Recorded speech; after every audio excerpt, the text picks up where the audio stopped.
आगामी चैत्र उत्सवानिमित्त खानदेश कुलस्वामिनी आई एकविरा देवी मंदिर परिसरातील स्वच्छतेसह इतर भागात स्ट्रीट लाईट लावा अशा आशयाची मागणी शिवसेना उद्धव बाळासाहेब ठाकरे गटाच्या वतीनं महापालिका प्रशासनाकडे करण्यात आली आहे।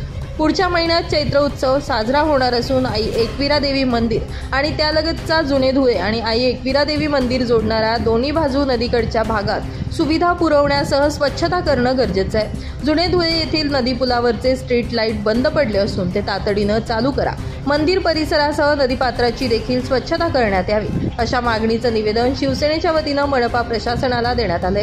यावेळी माजी नगरसेवक रवींद्र काकड, विष्णू जावडेकर यांच्यासह शिवसेनेचे पदाधिकारी आदी मोठ्या संख्येने उपस्थित होते। जुने धुळेतील भागातील एकविरा देवी जुने धुळे जोडणारा जो पूल आहे त्या पुलाची अवस्था एकदम खराब परिस्थितीची आहे। तिथं जितकी बी लाईट आहे सगळे लाईट बंद आहे आणि रस्त्याची बी अवस्था लई खराब आहे आणि तिथं जे केबल टाकलेली ती केबल खालून बऱ्याचशा ठिकाणी कट झालेली आहे। तर उपायुक्त साहेबांना आज धुळे विभागातर्फे शिवसेनातर्फे निवेदन देण्यात आलं की जलद ते लवकर दुरुस्ती करावा। आता 8-10 दिवसात जत्रा येणार आहे त्यासाठी निवेदन द्यायला आलो। ब्युरो रिपोर्ट, माझा महाराष्ट्र न्यूज, धुळे।